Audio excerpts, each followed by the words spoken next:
Live to see it, friends, and welcome to The World Transformed. This program is your guide to an astounding future that lies ahead, one that will be here sooner than you think, and one that you have an important role to play in bringing about. So when does this amazing future begin? Well, today is the day. My name is Phil Bowermaster, and with me in the virtual studio is my co-blogger, co-futurist, and co-host, Stephen Gordon. Hello, Stephen. Hey Phil, how are you? Well, I'm super fantastic. How are you, my friend? Doing great, doing great. Here we are. It's hump day, middle of the week, Wednesday evening.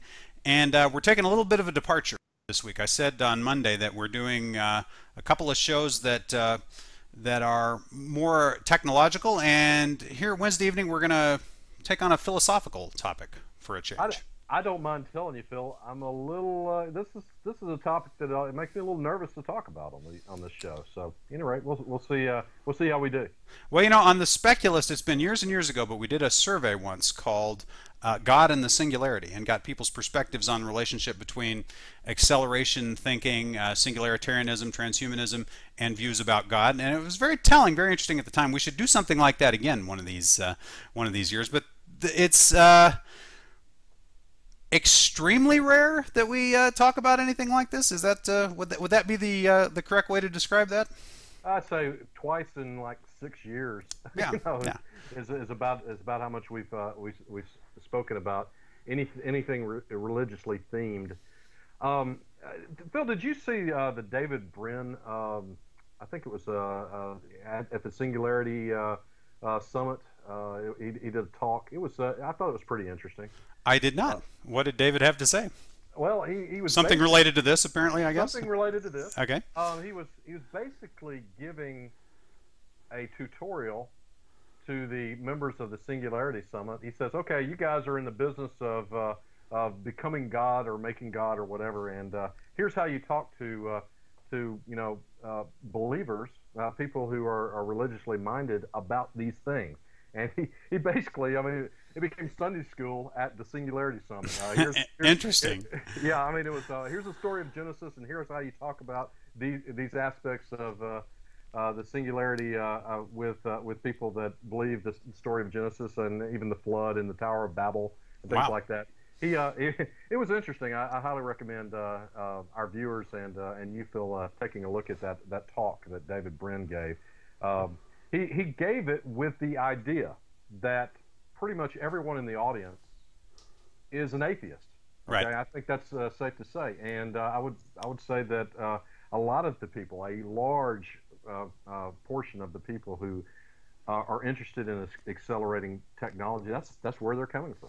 Well, you know what? The message at an event like Singularity Summit is going to be, it's going to assume pretty much that at least agnosticism on the part of the audience, probably atheism. Right. I mean, pretty much. I mean, it's not going to deal with it much ever. So it's odd that something like David's talk even occurs. But to the extent that it's addressed at all, that's the assumption. The assumption is that most of those folks are atheists. I assume that a lot of people who've read The Speculist over the years are. A lot of people who listen to this program are, and a lot of readers of IO9 are in fact atheists, and that's kind of what gave us the pretext for doing a program that I'm calling the 9 Billion Names of God. Our good friend George Dvorsky wrote a piece talking about the most intriguing philosophical arguments for the existence of God, and publishes it on IO9. We come from the future. IO9, this site that talks about science fiction, but also talks about the singularity. It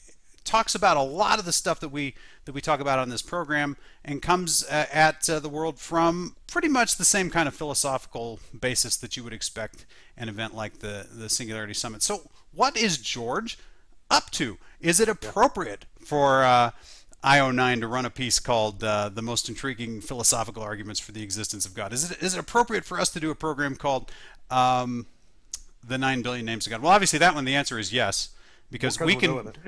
Well, here it is. So clearly it's appropriate, but also we do anything we want. Nobody tells us what we can or can't talk about on this program. So far, we just decide what we're interested in. We do shows about it. Yeah, I guess the same is true for IO9. No doubt. I'm sure George feels exactly the same way. That's right. Yes. Yeah, exactly. So, I guess if people showed a complete disinterest in that sort of article, then it might be the last time that sort of article is published on IO9. But I bet you I'll bet you that he got a lot of positive feedback. I'm sure he did. I'm sure he did. And I am officially giving you positive feedback, George. Congratulations on doing this. I think it's a brave topic to take on. It was a great article. It was a good deal of fun reading it. And it gave us a topic for a show on top of everything else. So thanks. Thank you. Thanks, George. But it is appropriate. And let me tell you why it's appropriate. There are several reasons why it is, but not least of which is there is a set of correspondences between these topics that we talk about here typically and topics that religion deals with. This is what David Brin was getting at in his talk, and this is something that we encounter sometimes in science fiction, which is why I chose the name. Stephen, are you familiar with the story that the Arthur C. Clarke short story that was the inspiration for our title? The 9 Billion Names of God is you're going to have to educate me as you educate the audience. So classic short story by Arthur C. Clarke. Wonderful story. It is about what happens when some Tibetan monks who have been working tirelessly for centuries on writing down all 9 billion of God's names, because it turns out they've got it all figured out. God has 9 billion names, and they just need to get written down. And it's set essentially in our era, because some consultants get brought in, they've got computer technology, it can crunch out these names a lot faster than the monks were doing it. They were using some very arcane formula for coming up with the names. Now there's computer software that does it quite. In fact, this could have been set in the 80s. With what's happening, and they've got a nice printer, and they're just printing out page after page after page of these names of God, and they're pasting them into the book. And this is an old story. I really shouldn't spoil what happens when they get all 9 billion names finally written down and into the book, but let me just tell you, it's a great read. Okay, what's wonderful about it is that the two computer techs who are helping them make this happen have absolutely no interest in the theology of what they're doing. They have, they like the monks. They think the monks are deranged. They think they're delusional, and they're eager to get done with the project and get out of there as quickly as possible because the whole thing is kind of silly.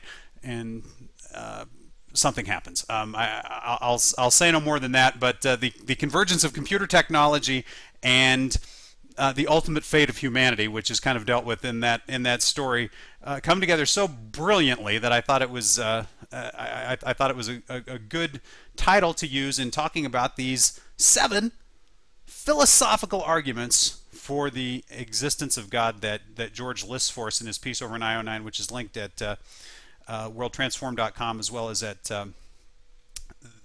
Blog Talk Radio. So the first one, and we're going to go through these quickly because this is a quick show, half-hour show here. But the first one that we're going to deal with is called St. Anselm's argument. It's also called the ontological argument for the existence of God. By the way, these are just purely philosophical. No one's offering any evidence that God exists, just kind of reasoning through it. Now, George describes that argument as this: the very notion of an all-perfect being means that God has to exist. And that sounds utterly ridiculous to a modern listener who hears that. And in fact, if you read a more detailed description of St. Anselm's argument, it's a little more subtle than that. He talks about a being greater than which nothing can exist. That's God. And since a being that has existence is greater than a being that doesn't, a being greater than which none other can exist has to have existence in order to be in that category. Therefore, God exists. It still feels like you're making this huge leap to get to. It's kind of bootstrapping, isn't it? It feels like it does. I think there were subtleties of the language maybe at that time that there's nuances that we're not picking up on. But yeah, when you hear that, you go, I don't think that quite gets us there. Well, Plato would probably appreciate that. His idea of the ideal chair. Right. Ideal. The Platonic solids are ideal. He might. So I think there's some philosophers in history that would really appreciate that argument.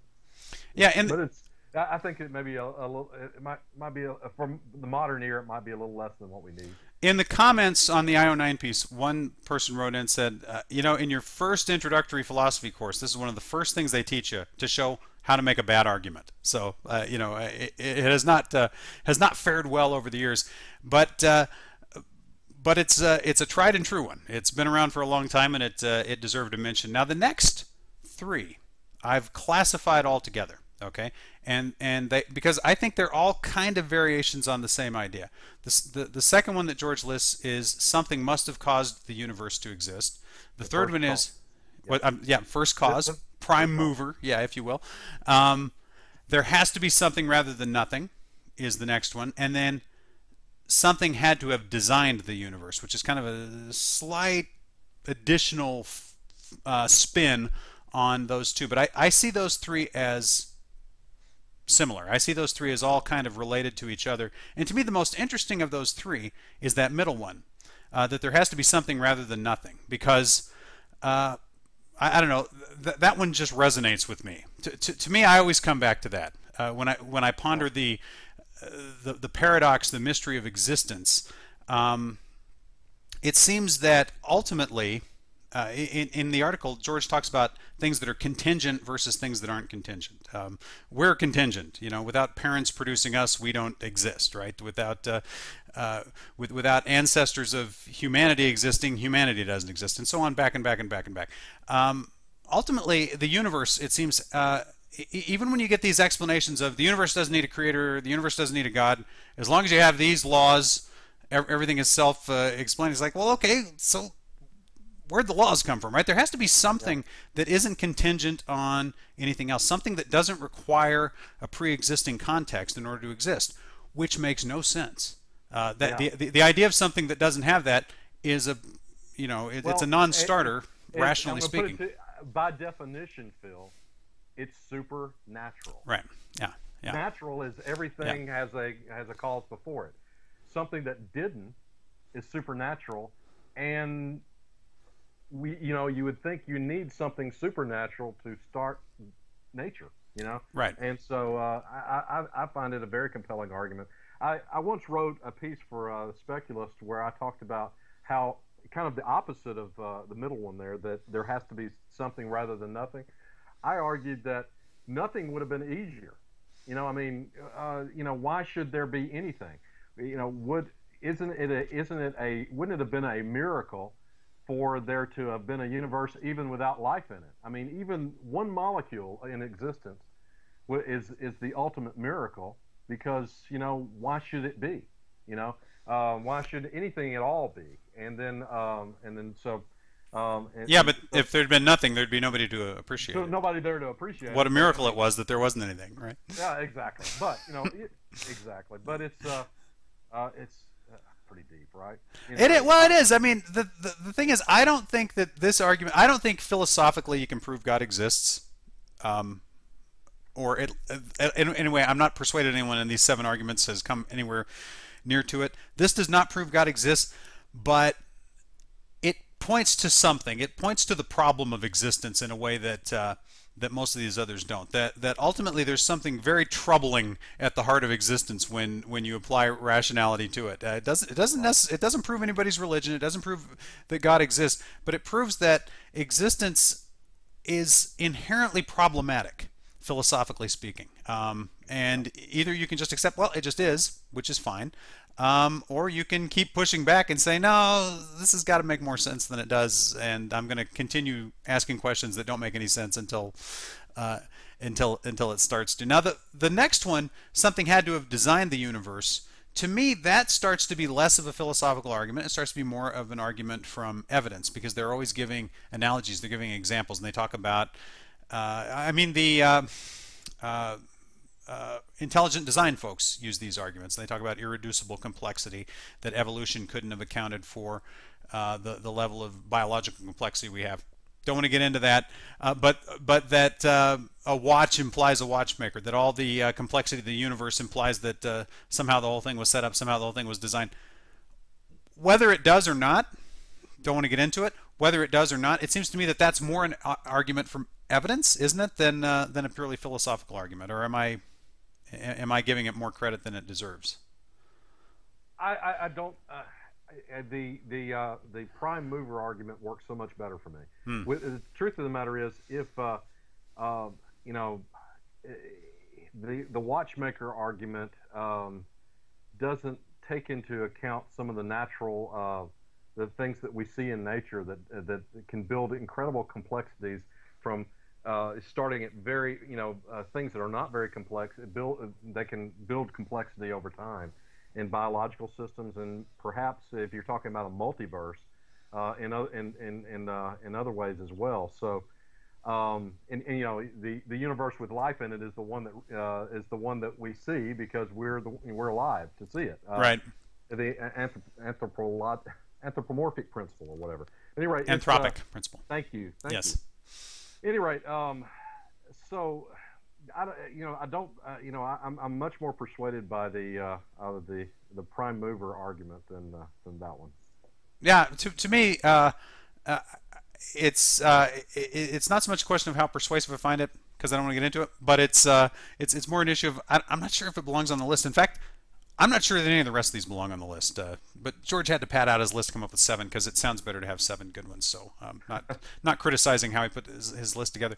Actually, yeah. 5 is pretty philosophical. Consciousness proves that immaterial entities exist. Now this is hard problem. Merging the hard problem of consciousness with the hard problem of existence and God. Yes, I love it. All this stuff is hard, and so maybe they prove each other. I like it just because it's so deep.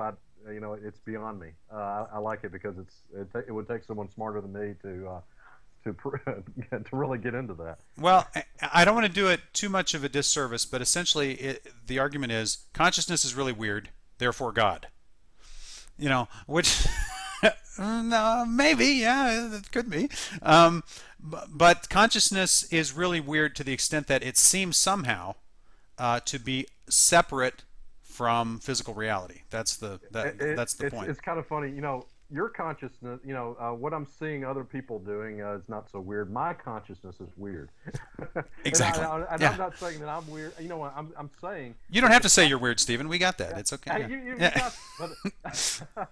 What I'm saying though is that the experience of being Stephen, or you, Phil, your experience, I'm sure, of being Phil, that's it doesn't really lend itself to explanation, does it? No, it does not. The actual experience of experiencing does not lend itself very well to explanation. So yeah, that's hard, and therefore the fact that we're here appreciating the universe that we're in is maybe some proof of God. I kind of like that. I like that. It does seem to open up another realm, certainly another realm for discussion. One that people would be very eager to shut down and tell us, no, reductionism, that can't be right, and perhaps they're onto something, but qualitatively speaking, the experience of consciousness is compelling, and it's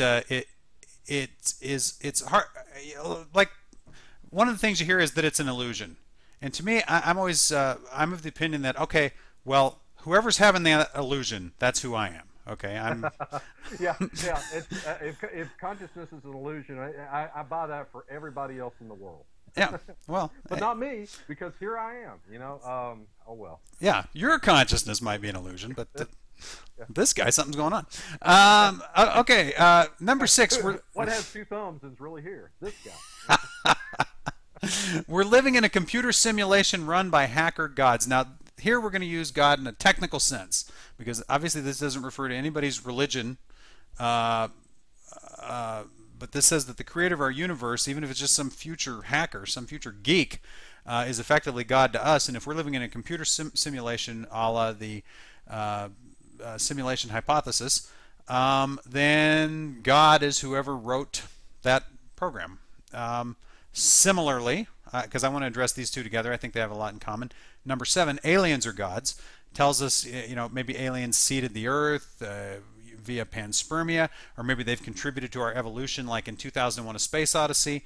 They created us, they brought us into being, therefore they're our gods. They're the divine, technically speaking, presence that made us. What do you think about that, Stephen? Are those arguments for the existence of God? I don't imagine one of those 2 things are true. Aliens or hackers, or hey, both could be true. Well, it could, yeah. Who's to say that the aliens are not also? Listen, we could be living in a simulation where the designer, the programmer, wrote aliens to create us. Yeah. Create us. Yes. Yeah. So does that take away from the possibility of an ultimate God that's more in line with what we That created the computer pray programmer, to on right? Sunday Yeah. morning? Yeah.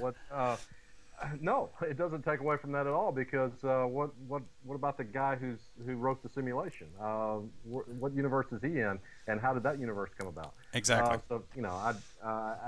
I think the simulation hypothesis is interesting. I recommend anybody that's read up on it. It's an interesting idea, but I don't think it takes away anything from the more traditional view of God. Well, and I don't think it solves the problem, right? That's No, the yeah, you know, it's the turtles all the way down problem. yes, because ultimately there's a real universe, and how did it come into being? And then you're back to point three again. So Right. you know, it's just it's weird and troubling if we're like 9 layers in to simulations, but it still doesn't solve the problem. Okay, then finally I've added one here because I feel that there was one that could have been added, and that is the idea of an emergent God. If we're going to say that a designer who's a programmer can be God, or an alien can be God, then surely a computer that ultimately becomes or a combination of human and post-human and machine intelligence that ultimately become omnipotent, effectively from our perspective, omniscient again from our perspective, and immortal. That's fairly godlike too, and that theory is espoused in particular by Tipler, and we've talked about the book, The Physics of Immortality, his book where he extrapolates from the anthropic principle right up to explaining how in the physical future of the universe, God will exist. God will exist from our evolution as intelligent beings and from the evolution of the machines that we've created as this very powerful being who will resurrect the dead, who will be good, will go to heaven. I mean, basically, an awful lot of what we see in traditional religions, particularly in Christianity, and Tipler eventually became an Orthodox Christian after espousing this theory for a while, all comes true because of physics, because of the singularity. So you get this real convergence of religious thinking and singularitarianism, transhumanism. Where you see that to a lesser extent is with Teilhard Chardin in his book, The Phenomenon of Man, where he talks about the omega point.